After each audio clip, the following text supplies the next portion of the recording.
This podcast is a member of the Wrestle Joy podcasting network. Visit WrestleJoy.com to hear the rest of our great podcasts, as well as interviews, show reviews, articles, and more, as we bring out the joy in the wrestling world today.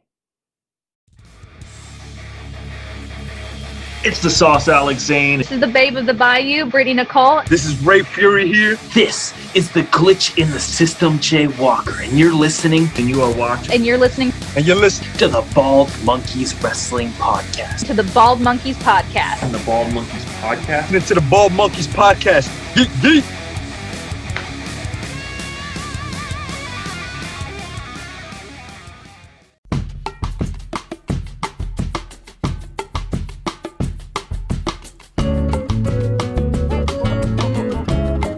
Good evening, good morning, good afternoon. Whenever you're listening to this, welcome to the internet's most sophisticated wrestling podcast, discussing the weekly aspects of it all, right here on The Bald Monkeys Wrestling Podcast.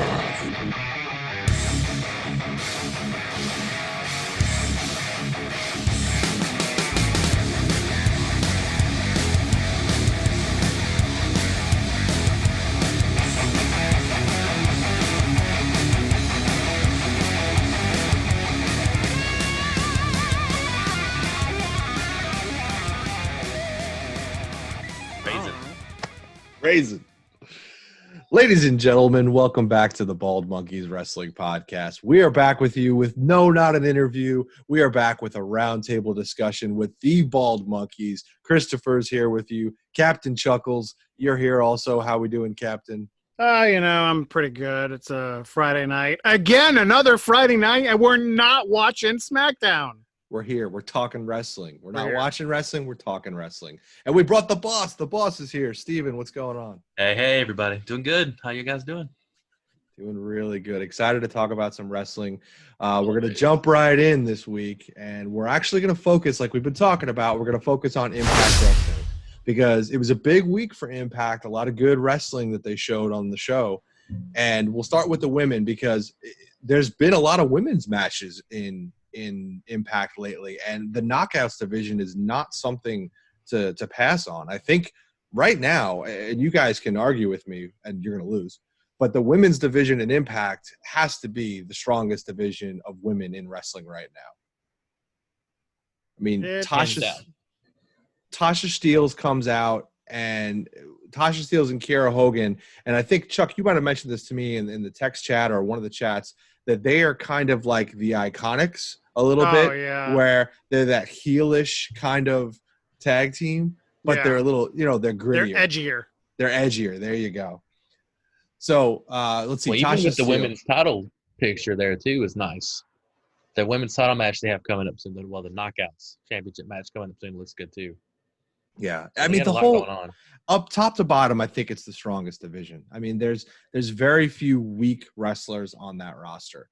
So let's see. Tasha Steelz comes out with Kiera Hogan and gets the big win over – who's she fight? She fight Nevaeh. Nevaeh, thank Havoc. you, and with Havoc, which I'm I really love the two into. of them. Like number one, like they're both stronger, bigger girls, but they just seem like they have like great characters, and they've honed in on what their characters are too. Yeah, Havoc Yeah, has their characters done and this their for a chemistry. while.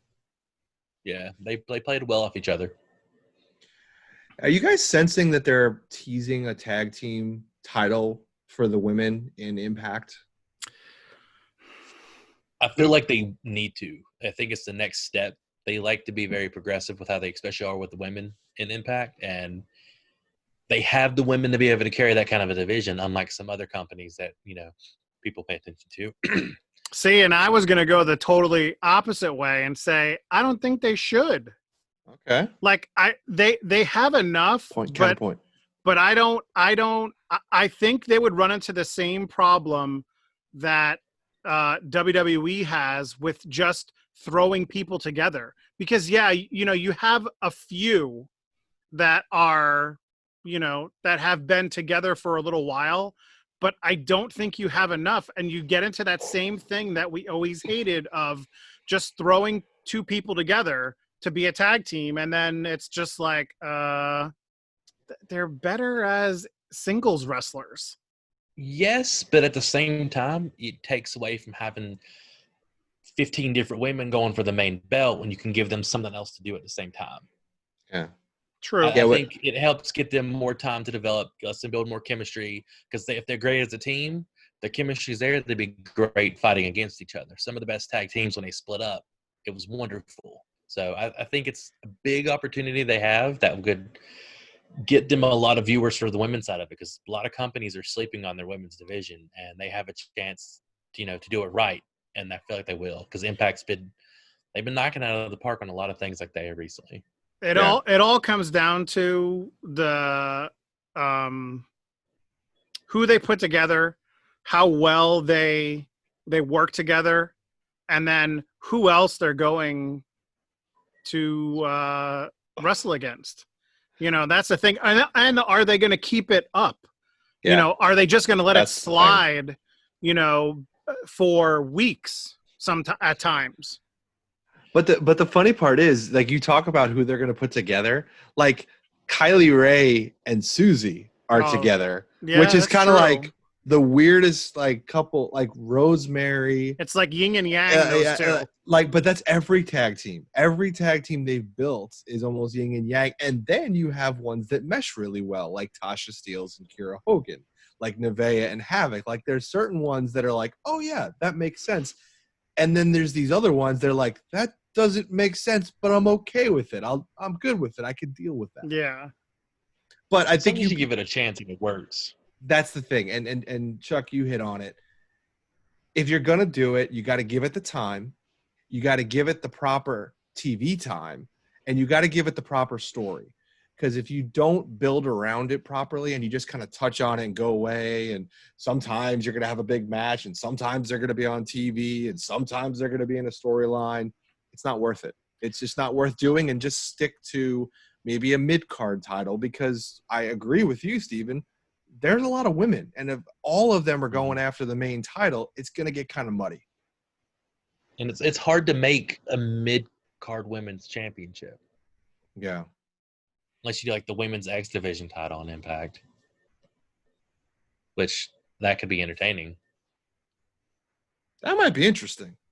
I'd be interested. We might have to revisit that, because that's an interesting thought. But I don't know if they have the roster yet to do something like that. Not to keep it up with the same pace as the men's X division. Yeah. But then again, unless they bring in a lot of like lucha libre women, it's going to be hard to do that anyway. And again, like with the same thing with AEW, at least has a second show, but Impact is really only 2 hours. Yeah.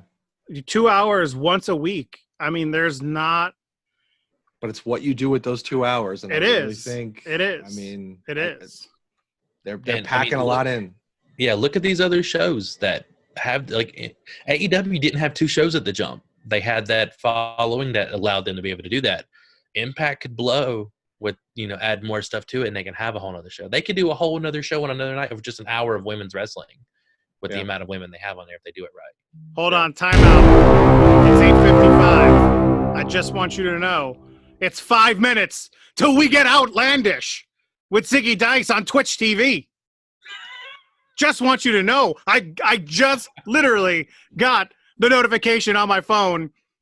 5 minutes to the Outlandish time. 5 minutes. This isn't live.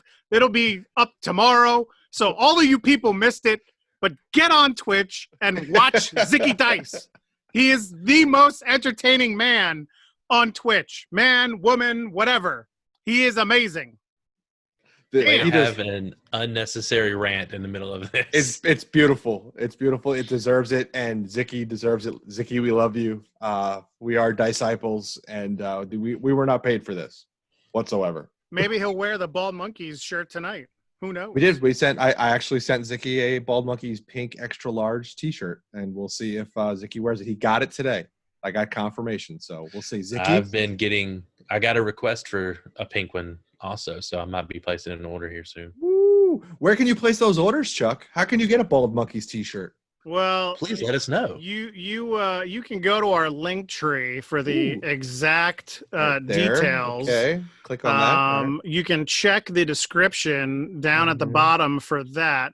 However, you can go to teespring.com, check us out there at Bald Monkeys, and you can go to what the heck is the other one? TeePublic. Yeah, they're both T. TeePublic.com, and you can check us out there. T's. Or just, come get us on the Twitter, get us on the Instagram, get us on the Facebook, talk to us. You. We'll point you where to go. Or honestly, I might just send you one. Hey, if you're a 100th YouTube follower or subscriber, you may get a little Bald Monkey pack care package in the mail. Some stickers. I got some new cool stickers coming in. They're holographic. They look pretty cool. So, do they have your new Chuck face on it? No, they don't. That is only for me, my little cartoon character guy. Replacing. You need to get some business cards that whenever you do things, you send them to the people. We can make collector cards. I gotta do new business cards now since we changed all of our handles to be the Bald Monkeys.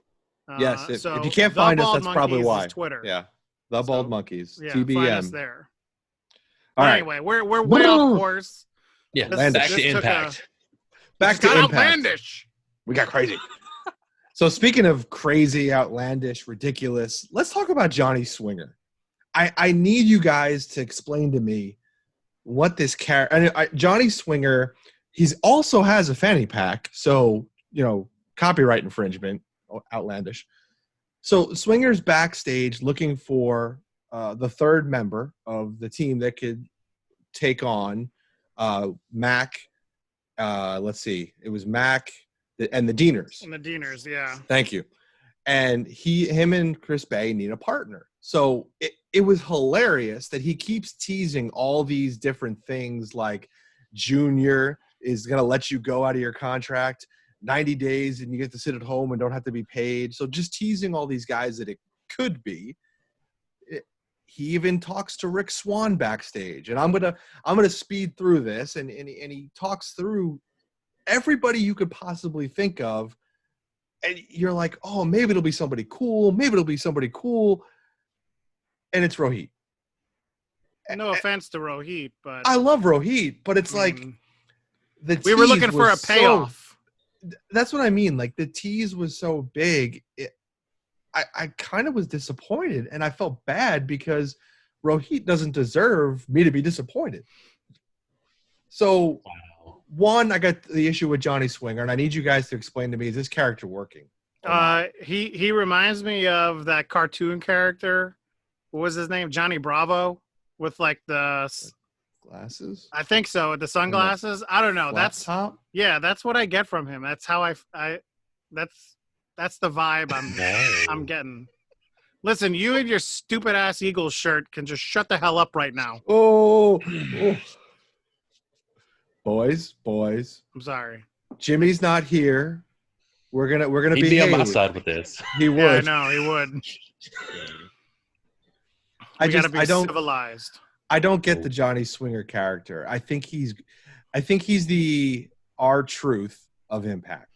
He's there for comedy purposes. He's entertaining, but I don't know that he needs to be in a triple threat match or teaming with Chris Bay. It's a storyline that Chris Bay is obviously using him or finessing him into what he needs.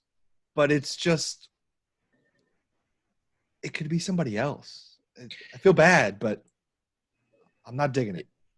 It could be. I feel like they need something to do with him. I think they're trying to find his place. I really hope it's not the comedy gimmick like R-Truth. It works for R-Truth now, but it's been 7-8 years of R-Truth getting to this point to where it worked. Swinger's not that good. No, and that's the thing is it takes R-Truth was amazing. If you actually watched any of his work before, when he was in the NWA, when he was in Impact and all that, R-Truth, he can work with some of the best out there. Oh yeah. I just don't know if Swinger has all that ability to. And not saying he can't at some point, but I think he's still trying to find his place and his footing. And don't force a comedy role on somebody before they're ready for it, because it's not going to work for them. When he dropped the micro brawler is when I lost interest. If you're gonna throw something at somebody and you're not gonna catch it, I mean that's just catch the damn micro brawler, man. Just catch it. All right. So let's get to the premiere match, the debut match, I should say, of Deonna Purrazzo. And she comes out and has her first match in Impact against Alicia. Yeah. And Alicia Edwards. She just dominates her. Like it's a squash match. But the way she put on the armbar was not something I've seen before her do. It was almost more UFC-ish, where it was like not, you know how they normally put the armbar on and they're laying like perpendicular, holding the arm down. Mm-hmm. She was kind of like curled around her upper shoulder. So it was interesting. It was like, are they changing the way she's doing her finisher, or did they just botch? Might be a little bit of both. They might have been changing it and it worked, so they're going to keep. Might have been a botch and it worked, so they're going to keep it, or I don't know.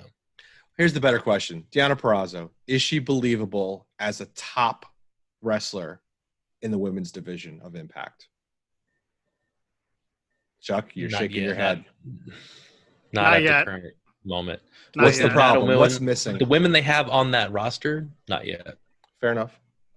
Yeah, she needs more time in Impact to cultivate a reputation, and she doesn't have that yet. I mean, taking what she's done with the bigger promotions, she still doesn't have a big track record behind her. So she needs to get names checked off on that list before she can, really be one of the top 5 women, in that division. I'm going to say something and I'm probably going to get heat for it, but I feel like Deonna Purrazzo needs a manager. And it's not because she's not good on the mic. She just has a certain tone in her voice that when she speaks, if she's not a face, I don't believe her as a heel. So if she's going to be a heel, I need her to have a manager to speak for her. I don't, again, she can talk. She's good on the mic. There was just, it's this weird tone where it's just not coming off as mean or vicious or heelish, right? She's coming off as kind of just a good guy. And that doesn't work when you're saying bad guy things. So I hate to pour somebody away from a microphone, but she's good. She can wrestle, man. But she just, I mean, who would you think for a manager?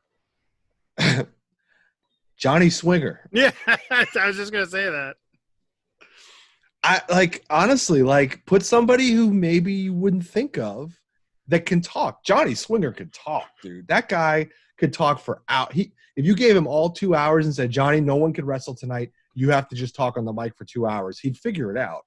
He could say stuff. It'd be ridiculous, but he could say stuff. And can he be a heel? I don't know, but I'd be more entertained by Johnny Swinger. They could fill it out together. Think about it. Johnny comes out and he's playing what he does with Chris Bay, but doing it with Deonna Purrazzo. And Deonna's like, whatever. I'm just going to go wrestle.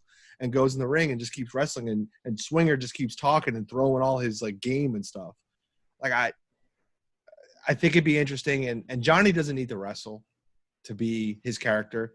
Deonna needs to wrestle. She needs to be in the ring and wrestle. So that's just my opinion of it. But is she going to win the title at Slammiversary? No. I don't think so either. I think it could be a decent match. I think it'll be a really good match. I don't know if it'll be the match of the night. I think the two of them could put something on nicely, but I don't think she'll win. There's just Jordan Grace deserves to hold that title for a little bit, I feel like. Yeah. She waited it out. She was a good soldier. She came back. She's a great wrestler. She's strong as hell.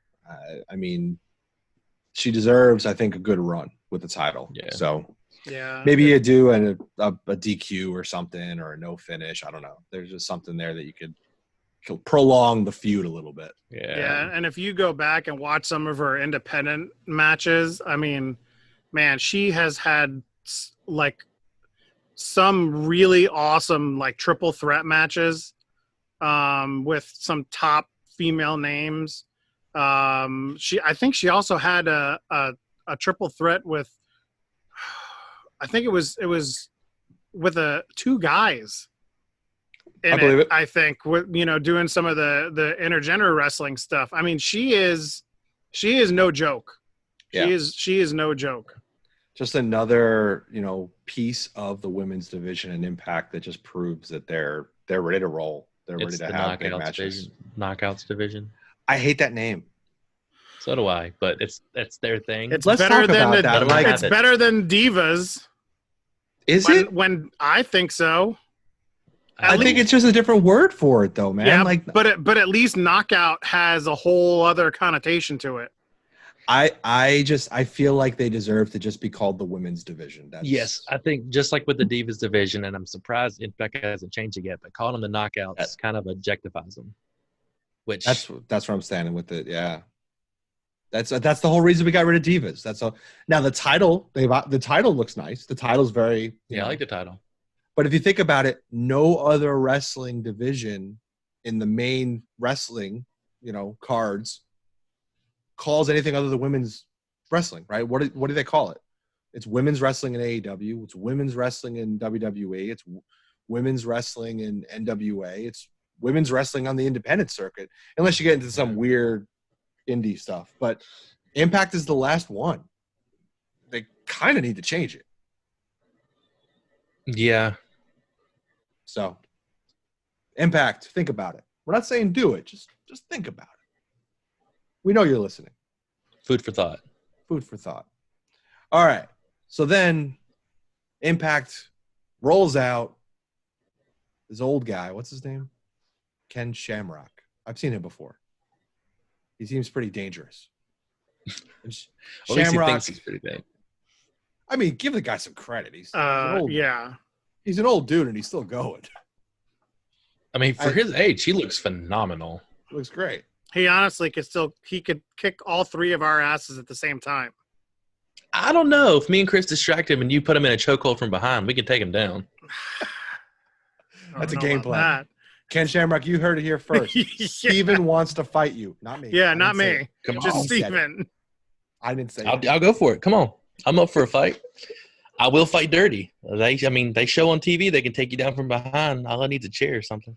So what do you think about him going up to the North and talking trash? Well, I'm sorry. The North was talking trash on Ken Shamrock, and he came up behind, and Josh Alexander came to the aid of his partner.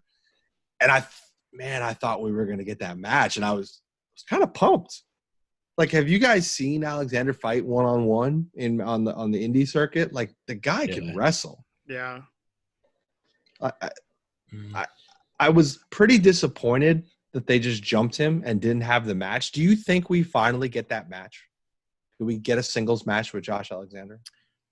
I do.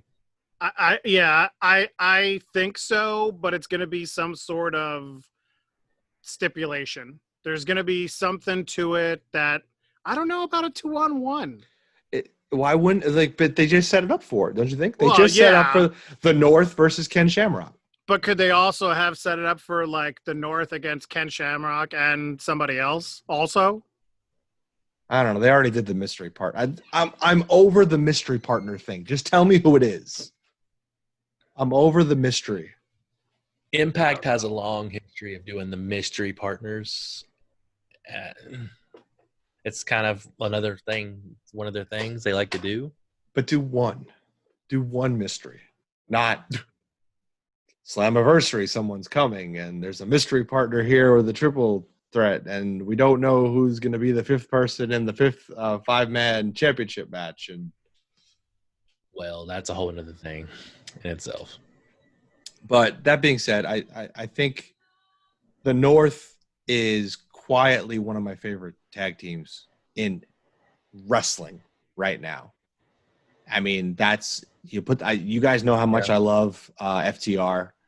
Obviously, the Undisputed Era is great, but the North, man, they got characters. They're great on the mic, and they can damn wrestle, man. Yeah. It's the probably the best duo together since the beginning of Undisputed Era with the way they work together. Who would you compare the North to? Like, what old school wrestling tag team are they similar to? With the way they are, I would say like the Hearts. Dude, I was thinking the same thing. Heart Foundation. It's pretty close. I think so. It's even Page isn't quite the muscle man that the Anvil was, obviously, but Josh Alexander to me is Bret the Hitman Hart. Like, that dude is a ring technician. The stuff that he does, and I don't know that Maybe there's. He doesn't need to be the Anvil. Maybe he could be Owen. Let him be Bret and Owen. I would love to be Bret and Owen. See, that's a conversation any team should want to be a part of. Yeah, that would be a great comparison for anybody to have, right? So what do you think about the tag teams in Impact? Because they've been kind of like up and down right now with what's going on, and it almost seems like the North doesn't even have anybody to fight right now. The Deaners. And they don't is the thing. I think there's a lot of instability with their tag division there. And I get it. There's a pandemic going on. It makes things harder. Because even the North couldn't be there for a while. They were just doing the interviews in kind of thing. But they were having matches against some jobbers or something. I don't know. Yeah. It was amazing. I think they need to focus on building that division up, especially when they have their flagship team with the North to carry it. This gives you time to build other little groups and teams up. They could do it the way of the factions. They've done that back in the past with Impact, where they had these factions that made their teams out of it. That could be a great way to restructure everything, but they definitely need to figure out some more strengths other than the North, because at this point, they have nobody who seems like a legitimate threat to the North. Well, unless I'm wrong. Prove me wrong. But I don't see anybody taking anything from them at this point. I would have argued the Rascals probably about a month ago, but they just seem to be kind of doing a singles thing, with Trey and Wentz kind of leaning towards being more singles wrestlers. So the Rascals made a lot of sense. Chuck mentioned the Deaners. I mean, they're great. But are they beating the North? It would have to be a long program. Honestly, Triple X, is probably the best shot right now. I would say maybe TJP and what's his name, Fala.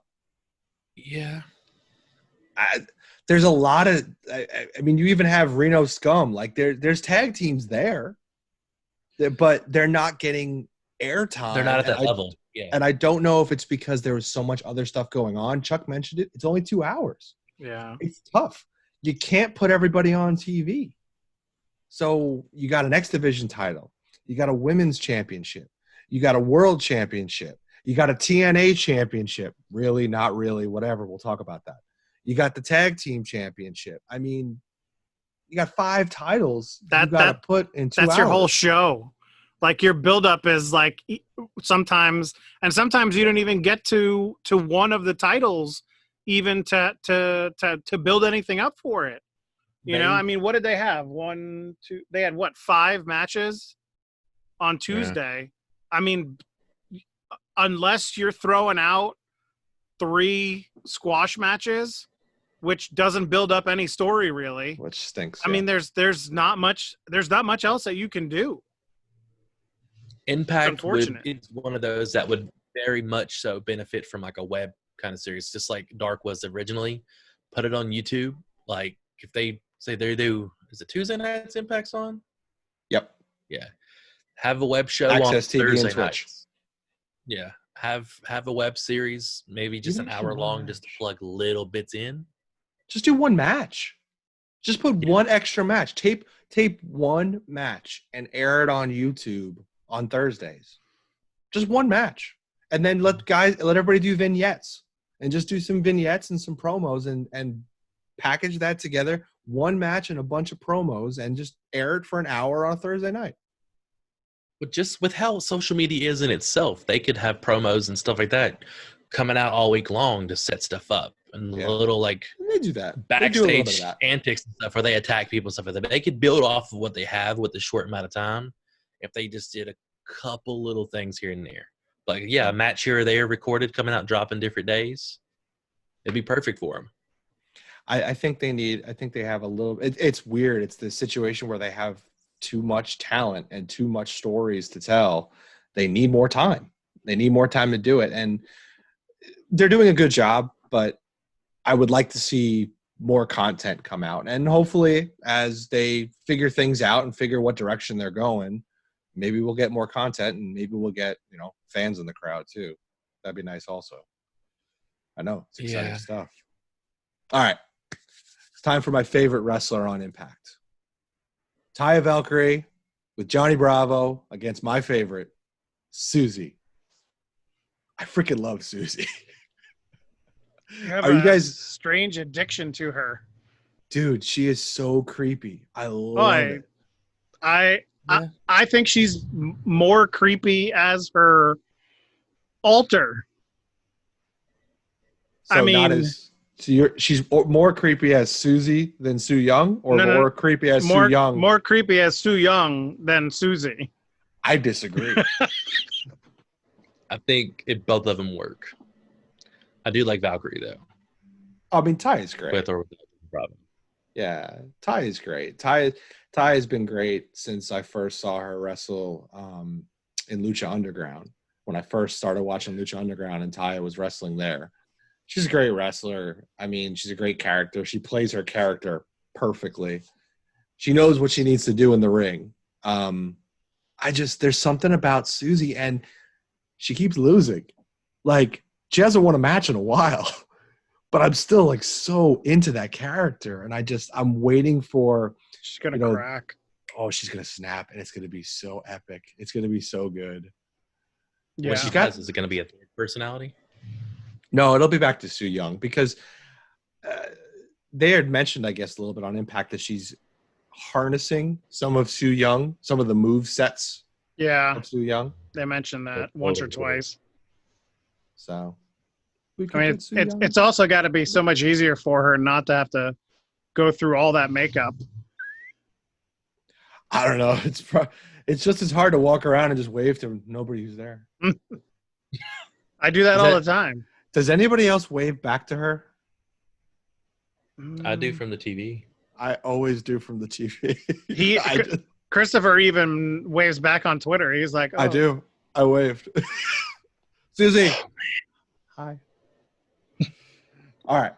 Good match. Again, another women's match on the card.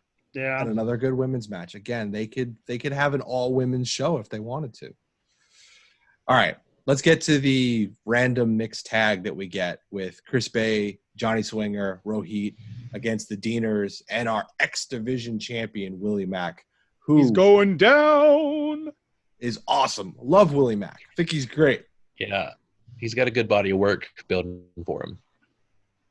But can Chris Bay, after getting this pin this week, because he gets the pin, is Chris Bay destined for the X Division championship? Yeah. I mean, he puts the work in. He's got the moveset. I think you can let the two of them swap it back and forth a little bit over the next couple months, and I think they could put on some really good programs together. I think he doesn't really have that defining moment with him at this point, and if it's happening at Slammiversary, let him win it and have that moment and build on it.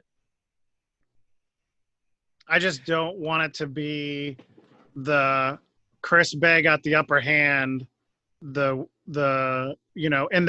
one of the big matches right before, the pay-per-view, and then at the pay-per-view he loses. Well, I just don't want it to be that.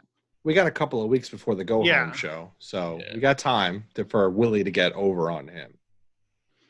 And I think it'll happen. They'll have some back and forths. There could end up being a stipulation to the match by the end of it too. So What if? So we alluded to something going on with the Slammiversary main event. What if you take Willie Mack and he drops the X Division title, but he then ends up in the main event for the world title? And I could make that same exact argument for Chris Bay and say that Chris Bay does not defeat Willie Mack, but figures out a way to get himself into the main event. Yeah. And I know earlier today they took any mention of that match off of the website too.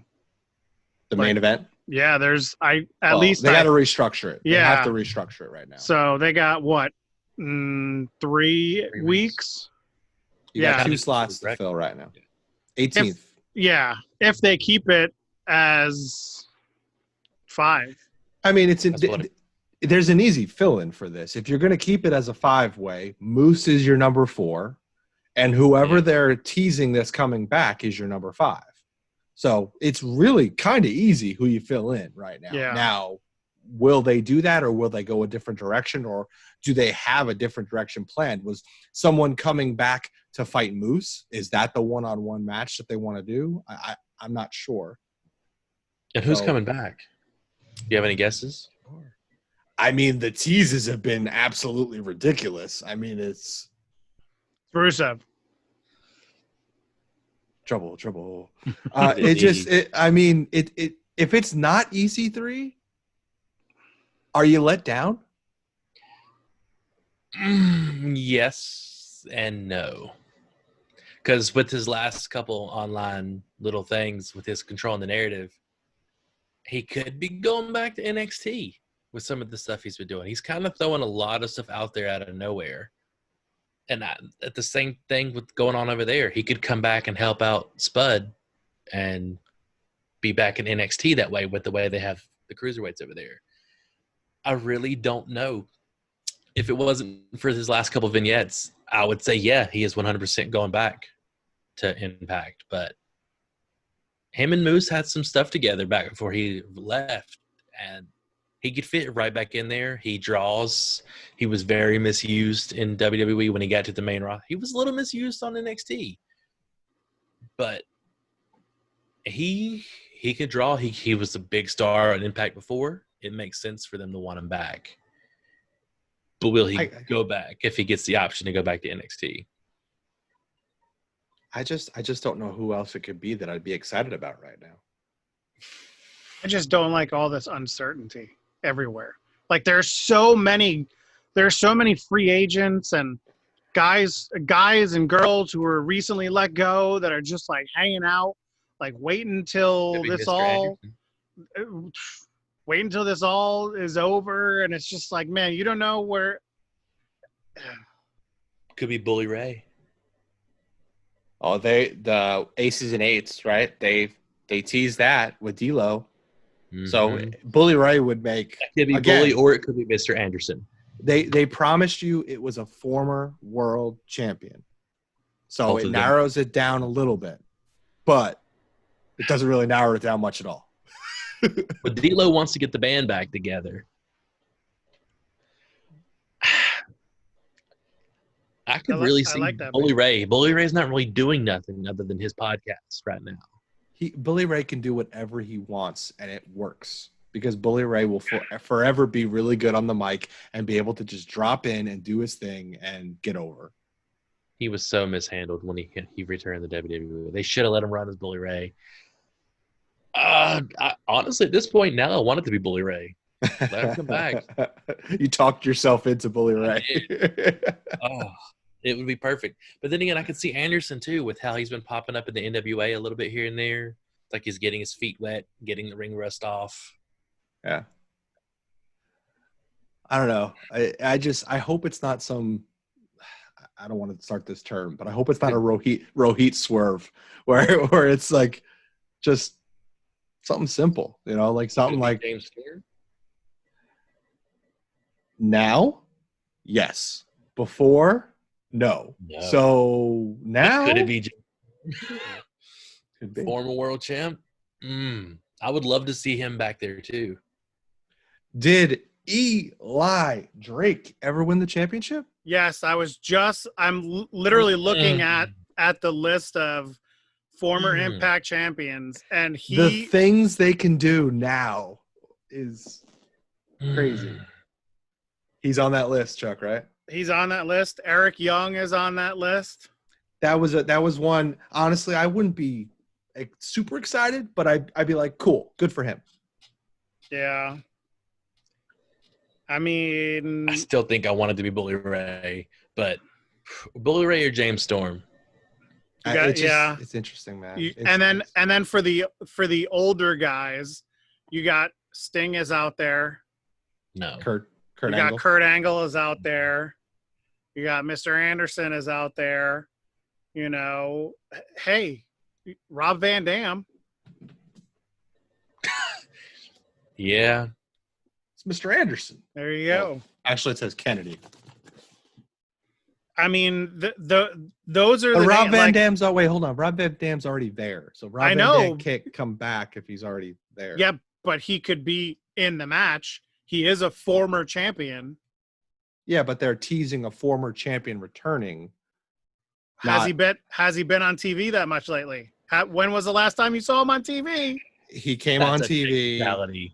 He came on TV for a triple threat match, or he was just out with the cancel culture people. It was weird. It made no sense. So I mean, but those are the names that what we just ran down. I mean, it's not a lot. It's not a lot. So it's one of those. What did we say? 8 guys. Do they say it's a former world singles champion in their promos, or do they just say it's a former world champion? Don't do that. Just saying. You know, too sweet. They could show up.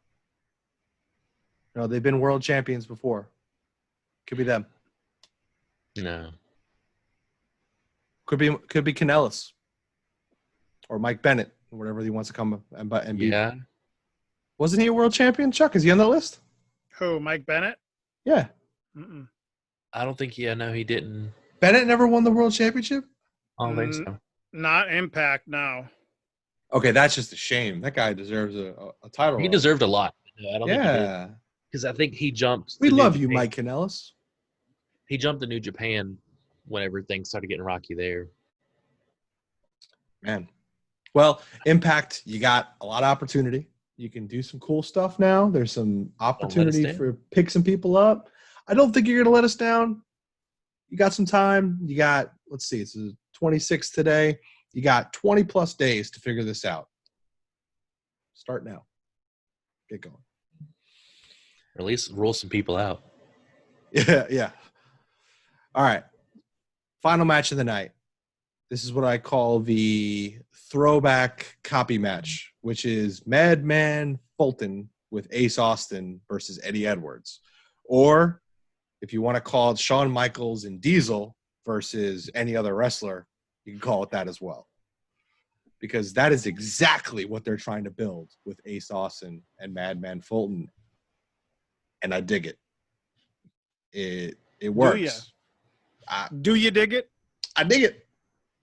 I like Ace Austin, man. Guy can wrestle. And he could be the next world champion. Oh, Eddie Edwards has always been amazing, but Eddie Edwards has put on some non-wrestling weight or heavyweight weight. I don't know.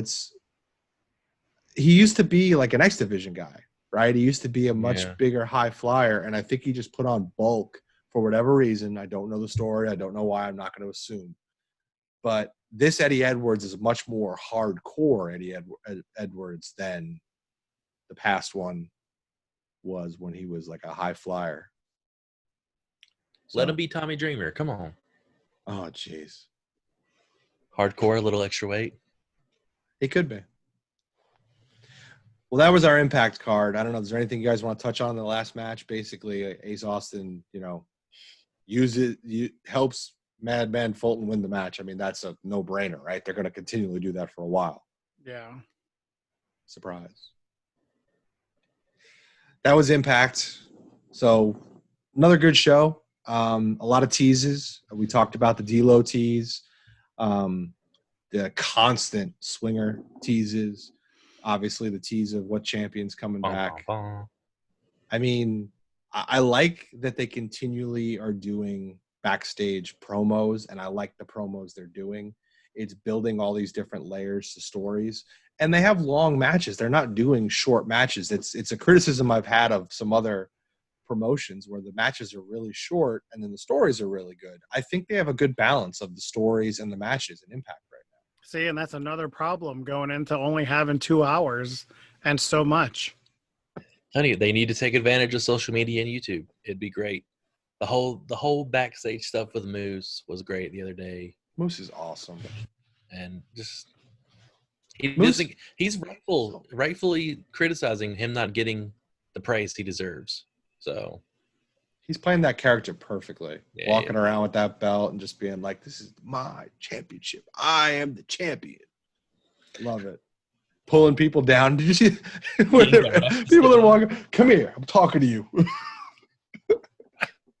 Referencing his past, bringing up other things. Like he's making like a personal touch to him. Perfect. They're doing it great. I like his Ric Flair robe. I don't think he walks out of the Slammiversary with the belt, but I like him. Oh, we'll see. We got a couple of weeks to even figure that out. I can't make predictions on Slammiversary right now. There's too much that can happen in 20 days. Too much turmoil. Yeah. We'll have to do a pick show then. We will be doing a pick show. We'll do a Slammiversary pick show. That'd be fun. Be our first Impact pick show, I think. Yes, it will be. Exciting for that. All right. Impact was great. What would you guys like to touch on? We got AEW and we got NXT that had decent weeks. We're going to leave the other thing alone. But we'll talk about AEW or NXT. Johnny Wrestling and Finn Balor and that North American Championship match. I enjoyed it. I didn't know I don't know if I agree with the outcome, but I enjoyed it. I felt like it would have been better for Finn to pull it off in the end, but is there too many triple threat matches for titles or title shots in NXT? Slowly, yes. But the fact that there was one for a title to set up a double title match, is it going to be a unification match? Or like, what are they doing?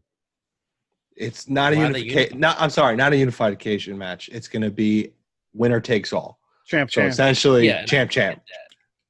But is it to set up for him? Because obviously, you don't see Adam Cole losing the belt like that. You see him being a double champ. I would be awful pissed off if he lost the belt. Turn around and see him lose one of the titles in the next couple weeks. Like, is this a way for him to lose the NXT championship but still be a champion? Or is this a way to try to get Strong wanting his belt back and it creates a rift in Undisputed Era? Like, or does Undisputed Era come down and end in a no contest in the champ match? Like, what happens? I think Cross has to get involved at some point. I kind of don't know. Like you've just layered it in there. I'm like there's so much that making it the belt and the winner take all match just kind of. And the other wrinkle that is the real life wrinkle is he's not signed past a couple of months in the future. I think October, maybe. I forget exactly when it is, but. Okay, but do you think he hasn't signed yet, or do you think they're really close to? Because they're going to throw money at him. Oh yeah, I who knows? I mean, who knows? We probably won't hear about it till like the month of or right before it. But I mean, that's a whole other thing, because if he's thinking about jetting, why would he go though? Dude, take his belt and take it to AEW, and you're gonna have the whole Ric Flair angle. in what this is like I don't see a world where it makes sense if I'm Adam Cole to leave NXT. Period. And that includes Raw, SmackDown, AEW, Impact, New Japan. It includes everywhere. I run NXT. The reason NXT is as strong as it is right now is because Adam Cole, baby, is at the top of it. Without Adam Cole there right now, Ciampa has fallen to the wayside. Gargano has kind of gotten stale, even with the heel character. Cross is coming up, so they have Cross now. Yeah.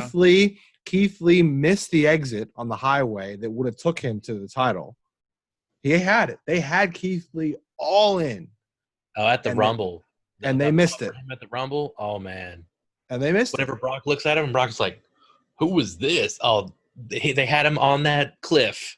They just had to shoot it to the moon. And So, to me, if I'm Adam Cole, I go, give me this blank check. I will write down a number that doesn't exist. And at the end of it, it will say, Bay, and we're done. I will stay in WWE forever. He's got a blank check. I think they signed him to a long term after this. Just like it's either you're done with wrestling after this or it's long term. Like Undertaker just backed out, just retired, and he still has 15 years on his contract.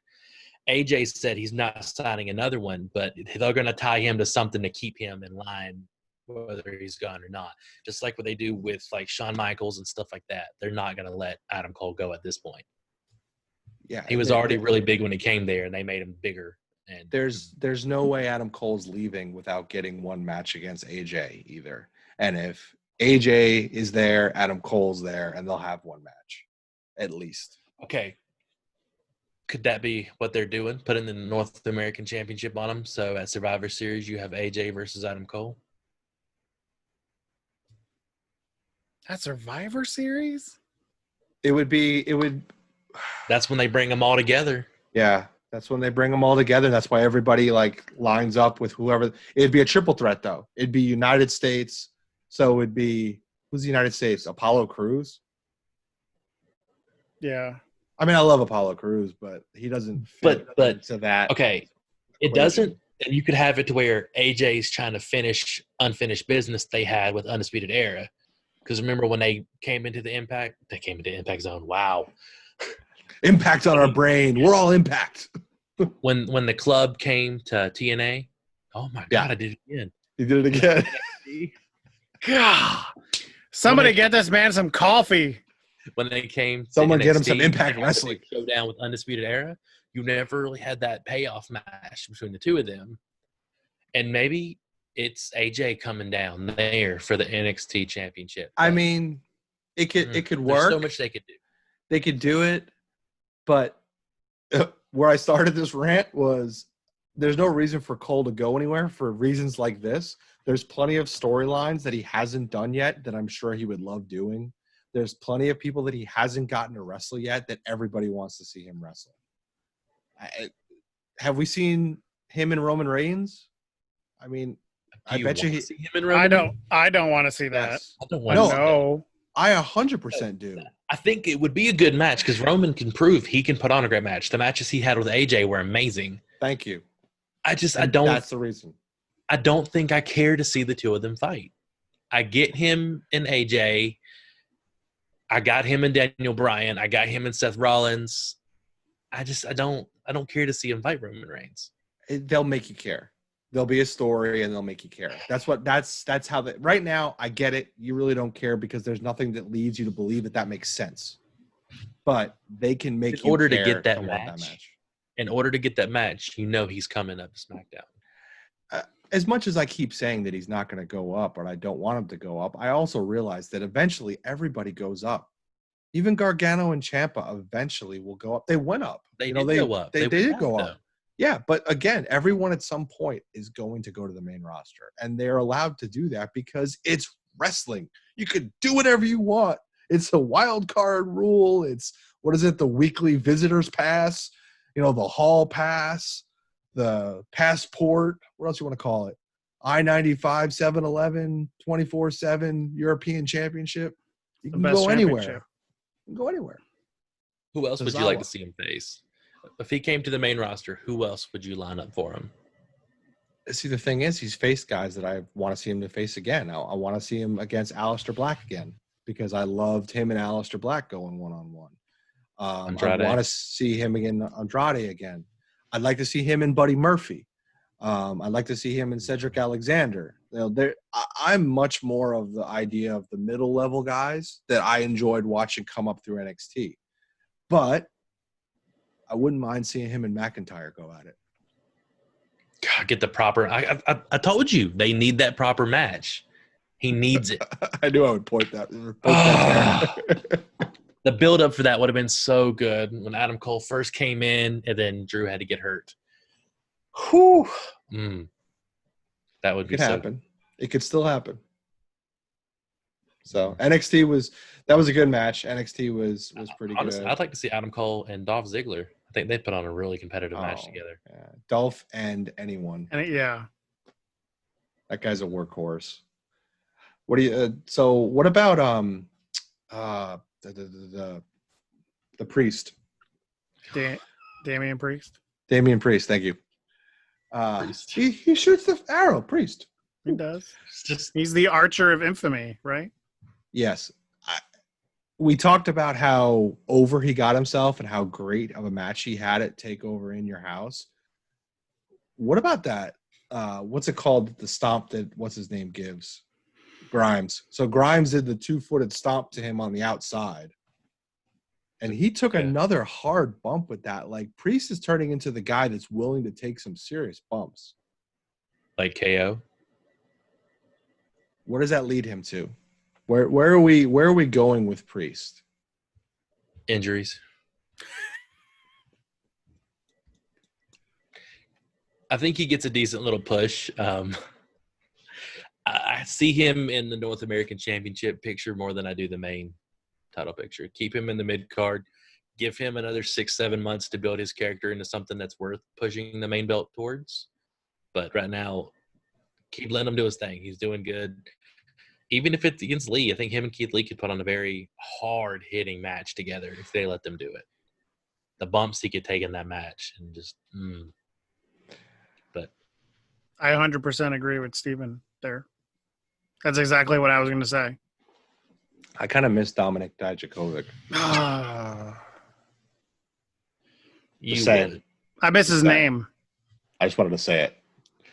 I got to fill my quota and say it on the podcast at least once. All right. I don't want to go into NXT too much further. Do we want to touch on AEW at all, or we want to get into our new segment? AEW, it was a little under the normal, but it was still, they deliver. It's consistent. Are you excited for Orange Cassidy and Chris Jericho? Honestly, yes. That's really the main. Cody and Swagger, I'm kind of excited for too. I was a little disappointed in the press conference. I figured it to be more. It was very MMA and not really wrestling, and I guess that's what they wanted. Well, it leaned towards Swagger, right? It leaned towards Swagger's Hager or whatever's. Yeah. Yeah, I'm sorry. Sorry, Hager. And they said that they're going to try to do some more of that kind of stuff where you have the press conferences. Of course, it was like the worst press conference because they only had 2 people show up, and both of the people were from the same exact place. So it was like, could we not have like FaceTimed in some more people or had them on the phone or something? Geez, there's nothing going on. You could at least just have them on the phone or something. Good grief. If that wasn't a spot for Hurricane Helms to be out in the crowd with his little press hat on. I love it. You missed an opportunity there. He needed the fist to his face. What's up with that? And then just go off the camera. Perfect. Come on. Missed opportunity. Yeah, Dark and Dynamite were both, again, good this week. I know we don't like talking about, viewership numbers and stuff, but I don't understand how NXT beat AEW by 100 some odd thousand people. I don't get it. Something doesn't sound right. I mean, maybe it's because of other things going on, but I mean, it wasn't NXT's show, in my opinion, wasn't on the same level as AEW's show on Wednesday. Here's the thing, though, and I'll let you go, Steven, in a second, but I take a bigger issue with the fact that we can't break 1 million freaking viewers for either show on a Wednesday. Oh, night. God. And Raw and SmackDown are both breaking, I mean, I think SmackDown is over 2 million. It's asinine that we can't get over 1 million viewers for either show. They both deserve over 1 million. Something's got to be wrong. Numbers got to be wrong. Yeah. Each week we keep saying AEW is good. It's consistent. And NXT's had down weeks and they've had good weeks. Maybe that's just what people are coming to expect out of AEW. And they know, oh, I know this, and this is going to happen and it's going to be solid. What's going to happen on NXT? And I might be drawing some more of them away because they know they're going to get the same consistent good out of that, but they want something different. They want to change the pace. And AEW, you still get a lot of the same faces every week. For how big their roster is, a lot of their portion is still ex people from other companies that people already know. Brody Lee and Cole Cabana's stuff was good, but you know him already. Cage and Taz, you know them already. Jericho, you know. Orange Cassidy and Jericho in there is a nice thing. It's giving Orange Cassidy that rub. But you get a lot of their star powers from the same people, and people might just be overseeing that. To where in NXT, the people that are there, you know them from NXT. You don't know them from all these other divisions. So they still have that little bit of, you don't know so much about them from other places. Where everybody in AEW has that history already that, okay, I've seen this for the last 15 years. Let me see something new. One thing I didn't think of was the fact that Fyter Fest is night 1 is coming up next Wednesday. Night 2 is the Wednesday after.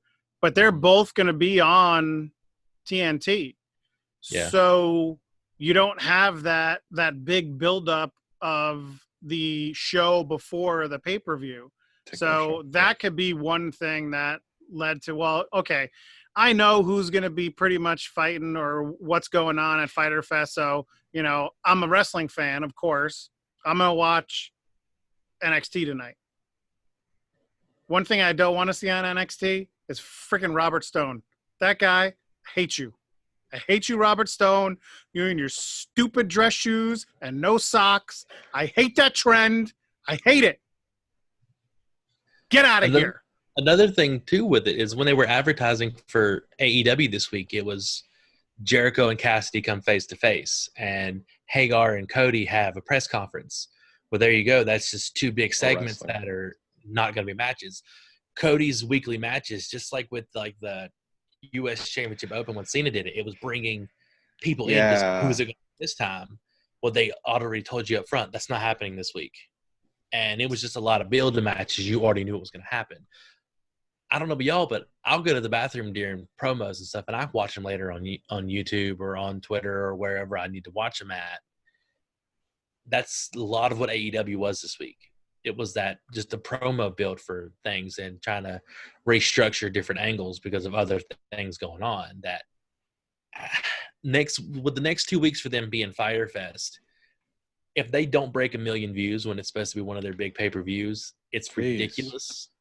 I don't think they can break it 2 weeks in a row because each card seems pretty loaded, but night 2 the week after next isn't as big as this first night is.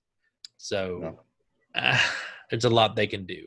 But I mean, the other thing is with that, I mean, we would love to see, well, now they have a better chance of breaking 1 million, but their pay-per-view buys for like the past couple of like pay-per-view events haven't been anywhere near even what they get on Dynamite. So, you know, that's another thing. But yeah, if Fyter Fest between the 2 nights combined don't get close to 2.25 million views, I mean, it's a shame. It's an absolute shame. let's be honest. Wrestling is not at a high point right now. It is not on everybody's mind. You don't have casual fans tuning into wrestling. Casual fans are doing everything else but watching wrestling. Anything else to keep their time up right now. So it's important right now that wrestling just powers through this downtime, and it'll turn back up again. But I just – it's a shame. I agree with everybody on this podcast. There should be bigger numbers. I just don't expect them because it's us yelling at us to watch wrestling. And I think with your statement there, you hit it on the head. It's not the casual fans. That's why you see, especially with NXT, where WWE is doing those throwback, like in your house and stuff like that. That's cool. And bringing that up, and in case you guys didn't realize, when Halloween falls this year, I heard Halloween Havoc, NXT, I would lose my shit. I loved Halloween Havoc. I always did. And well, whew, they're doing Great American Bash. You know that, right? Yeah, they're doing the Great American Bash. 2 nights. Going up Give me against Halloween Fyter Havoc. Fest. Going up against Fyter Fest. They're doing a Great American Bash. Yeah, that's dirty. Triple H does it dirty. I mean, they don't call him the barrier for nothing. It's a business, man. Like it's that rating shovel he's got getting ready. The amount of time that we argue how dirty it was or how terrible it is that they're doing that, it's a business. You know, Coca-Cola is going to try to outsell Pepsi. You know, Burger King is going to try to outsell McDonald's. As long as they don't come out there and announce what's happening on the other show, like, you know, Eric Bischoff mentioning Mankind wins the belt. That did not work for Eric. It won't work for anybody else. No. So I think the next 2 weeks we should have a lot of great wrestling. Agreed. I think it's going to be a little wasted being Wednesday nights, unfortunately, just because it's clearly being shown it's not a strong draw night for wrestling. Yeah. If they had it on, even if it was Thursday nights, I think their numbers would be so much better. Don't see that in moving it. They're comfortable in their slots. I don't know, man. It'd be really interesting if AEW made a slide over to a Friday night. You want to see them go up against SmackDown on Friday? You don't think they might pull some of the SmackDown numbers? They pull some of them, but with the McMahon money when it comes to WWE, the stuff they could do if they try to put it up against one of their main 2 shows. I don't know, man. It's just people are craving new content right now. GCW just had one of the first live shows since everything's going on, and it's a bunch of guys that not everybody knows, and they tore the house down. I mean, GCW, it was outdoors, so there was no house to tear down, but they absolutely tore the house down, and I think that's what wrestling fans, and I'm not saying casual, I'm saying wrestling fans are craving. We want new content. We want to see new faces. We want to see people that we haven't seen. The nostalgia has worn off. This isn't the time to give me nostalgia. This is the time to try something new and give me something different. That's why AEW has been working. They're giving us something different than WWE. So if you put something with different, the nostalgia of WWE guys, though, and I think that's part of what they're starting to drizzle a little bit for, is you are right. People want the new. I mean, Impact still has me on my, edge of my seat and wanting to know who's it going to be, who's the returning guy. Nostalgia can work when it's supposed to work in increments, but right? You can't depend on week in and week out that to be your goal. You can't shove the Undertaker down my throat every single time WrestleMania comes around. Love the Undertaker. I was wrong. Saw the documentary. I was wrong. I'll say it again for Chuck. I was wrong. Hey, but beautiful documentary though. Beautiful documentary. I criticize him as well after amazing. 2 of those matches, and I love the Undertaker. Wrong. I mean, so wrong. Yeah. So wrong about the Undertaker. All right. What do you got, Steven? You gonna set it up, Chuck? What do we got next? Oh yeah. What's next? Chuck, what is it? This is our new segment we're trying out. We have very little to give you in content right now, but we're gonna try it. And we're going to see what happens. So I'll kick it. Now, if he doesn't have this set up with the Blue's Clues mailbox coming in, then I'm upset. Well, We just I don't got know. a letter. No, Sorry, y'all. My kid's gotten into Blue's Clues. I'm sorry for you. we're gonna figure something out. Something's going on right now. I don't know what it is, but There's something's something. going on. There's There's something. something. Wow, look at But that. we got the monkey mailbag You've got mail. tonight. We go in. We ask our followers, "Hey, what do you want to talk about? What do you want to hear us talk about? You got a It's the question? Monkey You got a Nation. Call it topic? Monkey's You Nation. got something?" We talk to our friends at Wrestle Joy. Hey, WrestleJoy.com. What do you guys want to talk about? We got a Discord. There's a member Discord that you can just go into. Go to WrestleJoy.com. It's free. It's free. Talk to other wrestling fans that Like us. enjoy wrestling. You know, in there you might see, hey, we're doing a podcast tonight. What do you got? Any questions? Hey, there's a Patreon. I put in the Patreon tonight. Hey, you guys got any questions? Well, we got 2 questions. Only two lowly questions. And we're gonna answer them.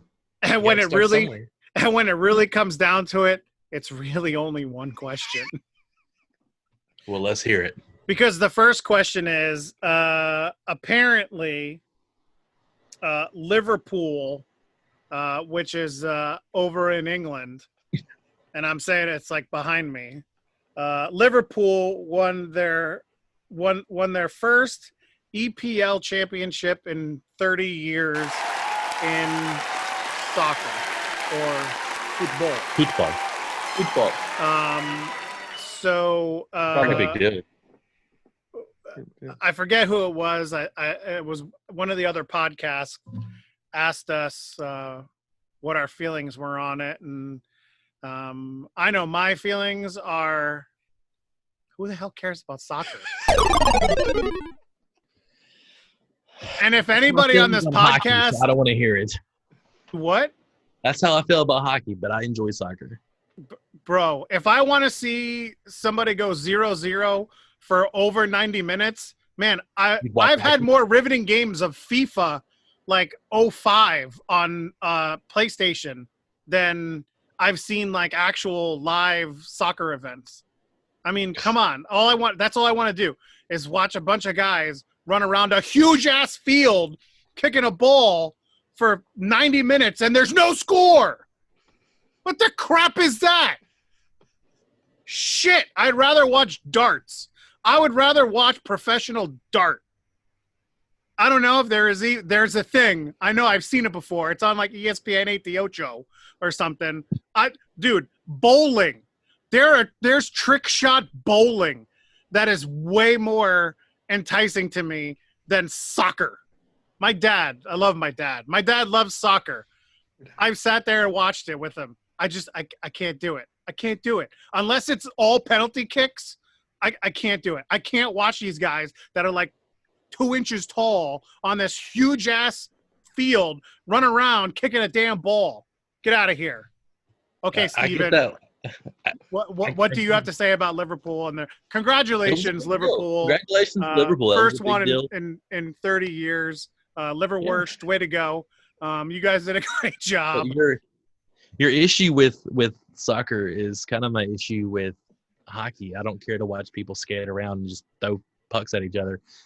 I get that way when it comes to baseball too. I can play baseball all day long, but I get so bored watching baseball when it's a boring nothing to nothing game. All sports kind of have that negative, I guess, ability to them. But if you're not a fan, then you're not a fan. And that's when it comes to soccer, there's the casual fans and there's the diehards and there's people who just don't give a damn. And there's very few and far between of those. So best. Oh, go ahead, Tiro. So here's where I stand. What do they win for winning the championship? Trophy. What's the trophy look like? I don't know. They win money also. I Yeah, know, is it like for the Olympics. Is it like the one with the soccer ball at the top and it's like? I mean, I think that's one of them. That's World Cup. FIFA and CONCACAF. I'm not a big soccer fan. I'm not. I never have been. But you're built like a soccer player. But I have a soccer player in my belly. Soccer ball. No, I actually ate a On soccer his player. You got so angry. You ate I it. got so angry. Okay, why are we talking about soccer? What's the other question? I don't know. Ask the other question. Forget it. Ask the other question. This question. Thank you for the question. Here's the other one. The other question is This segment is. This might be the last time you ever watch the segment because it happened one time. And it was this. Yeah. You we asked had us about soccer. Anyway, the other one was, what do we think are the best wrestler entrance themes, past or present, past and present? There wasn't a differentiation there, but we'll say what do we think? What are our favorite or best entrances in our opinion?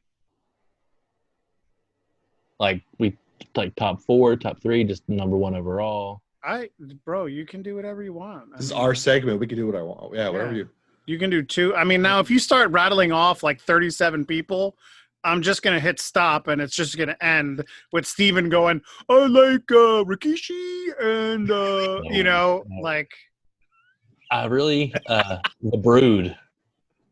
They're coming up from the fire. The Brood. That was I used to love when Edge and Christian came through the crowd. That was always fun. Is this more? Is it music or is it just the entrance itself? Because Best theme. Okay, so I'm thinking it's music. Music. That's music to me. Yeah. Eddie that's Guerrero. music. Which one? The Alaya Chi I Steal. I steal. Oh, it was great. That and the $1 Million Man with that laugh at the beginning. Yeah, that's a good one too. You knew something was about to happen when you hear that laugh. You're like, okay, here it comes. It's a tough one, man, because there's a lot of good theme.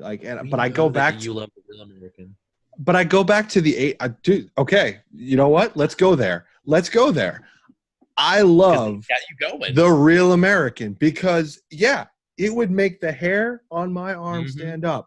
I do not love Hulk Hogan as a wrestler, but I would damn sure get out of my seat when his music hit because you felt it. You felt Real American when it played. When he came out to be Edge's partner on SmackDown for the tag team title match when they won the tag titles, holy cow, I felt like I was a 5-year-old kid seeing him for the first time. It was the coolest thing ever. And yeah, The Real American is probably one of my favorite songs in wrestling. It gets you every time. Guaranteed. Now, that being said, Ultimate Warrior. I'm going to touch on a lot of 80s ones, and you're going to cut me off, Chuck, but I don't care. Ultimate Warrior, Roddy Piper. Only if you get to 37. The Macho Man, Randy Savage. Ric Flair. I still do they go to hockey games, and they play the Ric Flair. Dun, dun, dun, dun. I will get up and pretend I'm wearing a robe and spin around and do all that. I mean, again, a lot of the themes for me is 80s. I'm going to go back to the 80s and early 90s, and that's where the themes are. Now, I could talk about the Stone Colds, the Rocks and stuff. Those are really cool. But for me, it's about the 80s wrestling. It's about the music that was pure, just fun and enjoyable and got you, like, excited. Now, and I think, Steven, you were touching on this, now it's more of a performance, right? The entrance is like 100%. Like Aleister Black. The entrance is like Adam Cole. Undertaker. I hate the Undertaker's entrance. You just hate it because it takes so long. That's all. And that's why I don't like it, because it takes so long. So if I have to go to one and name one, I'd probably say Hulk Hogan's Real American. Yeah. And honestly, whether you like Hogan or not, that's probably the number one of all time, because it hit you. Like you said, you get the goosebumps. You get that, like, energy feeling. You know, like I said, like him or not, Hogan is coming. And it's Hulkamania. It takes you over. Close second place is the Hardy Boys. Which Hardy Boys? The Jeff's music right now. Okay. All right, Chuck. I mean, Bushwhackers? hey, that's pretty good. There's something about, Here comes the axe. Here comes the smasher. There's something about the Ultimate Junkyard Warriors song. You gotta love Unstable from the Ultimate Warrior. Real American. I mean, that's such an iconic song. They're great. I do love Demolition. I mean, how can you not like that? The Legion of Doom. Oh, that was my second one. The Legion of Doom, the Road Warriors. What a rush! I mean, come on. Good. You can't get better than some of those things. I mean, no matter what company they showed up in too. I mean, this, stuff now. I mean, I think those two are probably my favorite of all time.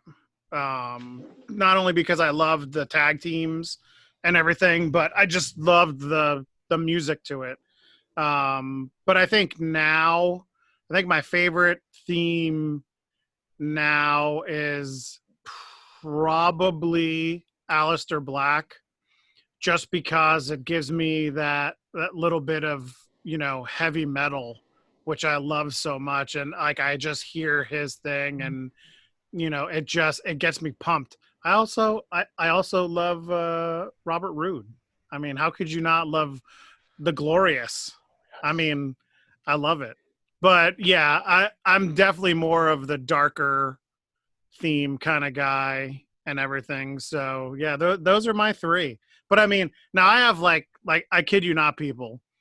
I love music. I literally, I think if I looked at my iTunes, I have like 17,000 like songs in my iTunes. Of that, I have like 20 some odd albums of just wrestling music.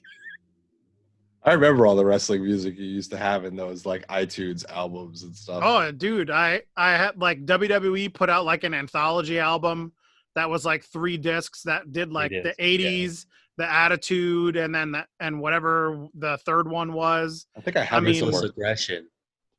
I don't know if it was the Ruthless Aggression, or I don't know, maybe it was. And then they did like a whole bunch of like WrestleMania albums with all the guys from them. I mean, I had like cassette tapes. Oh no! And it just popped in my head. WrestleMania, Fighting to Survive. Oh man, that was like the worst. Oh man, ever. That clearly Christopher needs to go to sleep if that's coming to mind. That was. Yeah, I got hit with the bad one. I completely forgot about my alternate persona of Chaz O'Malley coming out to the Brock Lesnar music. I mean, I loved the Brock Lesnar music, man. Oh man, I'm telling you, music's a big part of wrestling. I think that's the major point of this. Music is major part of a character, major part of wrestling. Sarah, thank you for the question. I know Sarah is a big Dexter Lumis entrance music fan because it's pretty damn creepy and he plays the character really well. So shout out to Sarah for the question. I'm in on the Dexter Lumis character. I think he's killing it, and I think the music definitely adds to it. And no crowd with the music makes his character even creepier. So he never blinks, man. That's impressive. No. That's really good. So those are our 2 questions. That was it. So do you take the monkey Give mail? Us more for next week, people. Come on. Throw it out. And maybe if we get more than 5 questions a week, maybe we'll pick a winner from one of those 5 questions. Ooh, maybe. And maybe they'll get a box of monkey stuff. We'll figure it out. A monkey box. A monkey we'll box. Send them a monkey box. We can Look send them a monkey box. Write that down, monkey box. Dude, don't worry. I'm already in contract negotiations with box making companies to make a monkey box.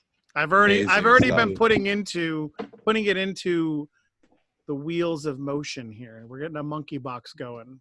Awesome. Well, I think we've ranted enough. We were No all soccer around the questions. world. We avoided the soccer question. We talked about Impact. We talked a little bit about the other wrestling factions as well. We touched on some randomness like we always do. So this is the time where we say, go check us out. Go check us out on YouTube, which you're watching right now. Go subscribe because we're getting closer and closer to that threshold where we get that fancy URL. So we're pretty excited about that. Be that 100th subscriber, and Chuck's going to send you some stuff.